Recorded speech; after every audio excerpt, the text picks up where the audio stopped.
2022 সালে কাবরেরা বাংলাদেশ দলের দায়িত্ব নিয়েছেন।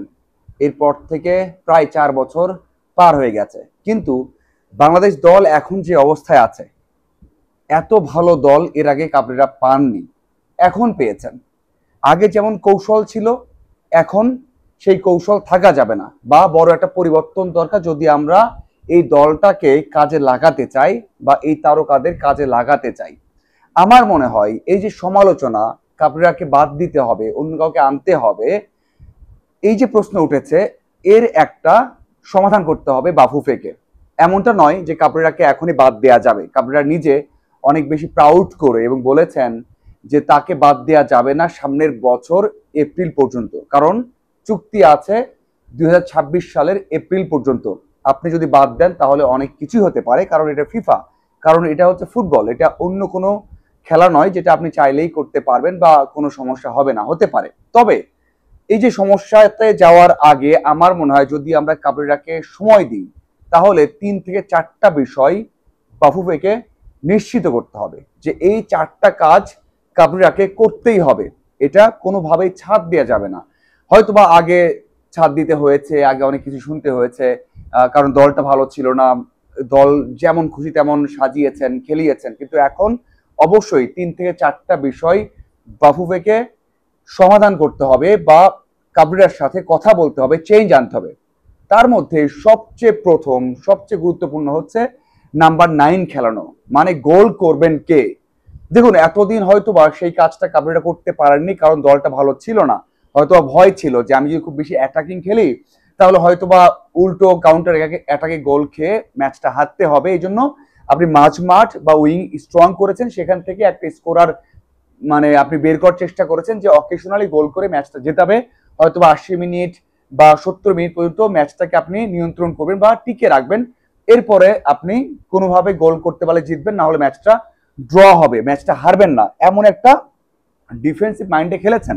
ঠিক আছে তখন, বাট এখন যখন দল আপনারা এত স্ট্রং, তখন কিন্তু আপনি নাম্বার 9 নিয়ে খেলতে পারেন বা খেলতে হবে মাস্ট। না হলে আপনি ম্যাচ জিততে পারবেন না, বড় ট্রফি জিতবেন না, বড় ম্যাচ জিতবেন না, বড় হতে পারবেন না। সেই দিক থেকে আমি বলবো যে গত 2 ম্যাচ যেটা আমরা খেলেছি ভুটান এবং সিঙ্গাপুরের বিপক্ষে, সেখান থেকে শিক্ষা নিয়ে আমার মনে হয় বাহুফেকে নিশ্চিত করতে হবে, কাবরেরাকে বলতে হবে যে প্রত্যেকটা ম্যাচে এখন স্কোরার দরকার। গোল করতে পারুক আর না পারুক, অলিভিয়ের জিরু গোল করতে পারেননি, পুরো বিশ্বকাপে গোল পোস্টে শট নিতে পারেননি, তারপরেও তাকে খেলানো হয়েছে। কারণ এটা একটা সংস্কৃতি, বড় দল হতে হলে আপনাকে নাম্বার 9 এ খেলতে হবে, সেটা তাকে বোঝাতে হবে এবং তাকে মানাতে হবে। এটা হচ্ছে 1 নম্বর। 2 নম্বর হচ্ছে যে কাবরেরা কখনোই ন্যাশনাল টিমের কোচিং এর দায়িত্ব পালন করেননি, কোচ হননি বড় দলের।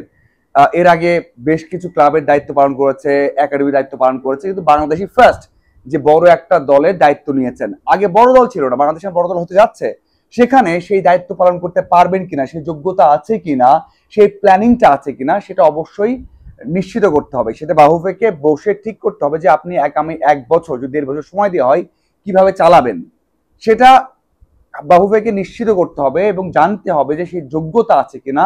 সামিদ সোম, হামজা চৌধুরী, সেখানে ফাহমিদুল, সেখানে তারিক কাজী অথবা খোয়াজেম বা যারা আরো আসবেন, তাদেরকে চালানোর মতো দক্ষতা বা সেই ক্যাপাবিলিটি আছে কিনা সেটা অবশ্যই জানতে হবে বা নিশ্চিত করতে হবে। যদি না থাকে তাহলে অবশ্যই অন্য চিন্তা করতে হবে বা তাকে বিদায় করতে হবে। নাম্বার 2 গেল। 3 নম্বর হচ্ছে জামাল ভুঁইয়া। যে জামাল ভুঁইয়া বাংলাদেশ ফুটবলকে মানে বাঁচিয়ে রেখেছিলেন 14 সালের পর থেকে 24 সাল, এই যে 10টা বছর বাংলাদেশ ফুটবলকে বাঁচিয়ে রেখেছিলেন, সেই জামালের সাথে ঠিক করা হচ্ছে না।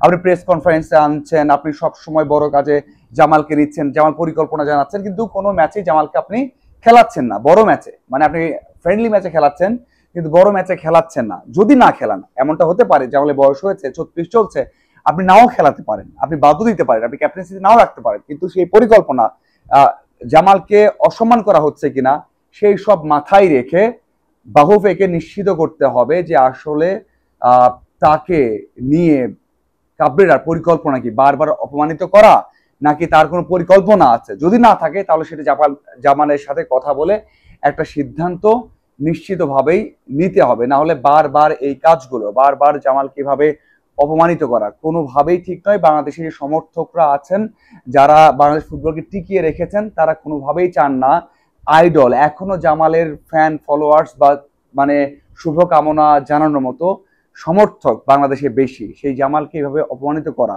কোনোভাবেই মনে হয় না যে ঠিক। আর একটা বিষয় এবং গুরুত্বপূর্ণ বিষয়, সেটা হচ্ছে এই যে যারা খেলছেন মানে বড় তারকা হামজা চৌধুরী, সামিদ সোম, ফাহমিদুল, তারা কি বলছেন, তাদের রিভিউটা কি? হ্যাঁ, তারা এখনই বলবেন না যে কোচ ভালো না, কারণ তাদের অভিষেক হয়েছে এই কোচের অধীনে, তারা সেভাবেই খেলছেন। কিন্তু একটা অনেস্ট রিভিউ যে এই কোচটা কি করতে পারে, কোচের আন্ডারে খেলে কেমন ফিল করেছেন, সেই রিভিউটা নিতে হবে।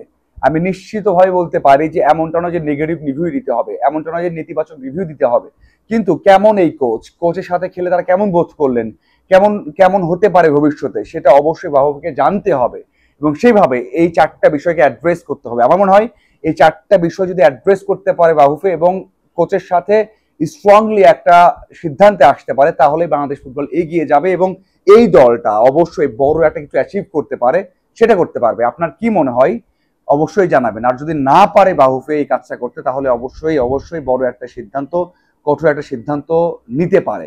না হলে যেটুকু সময় কাবরেরার অধীনে থাকবে সেই সময়টাই নষ্ট হবে। আপনার কি মনে হয় অবশ্যই কমেন্ট করে জানাবেন। ধন্যবাদ সবাইকে সাথে থাকার জন্য।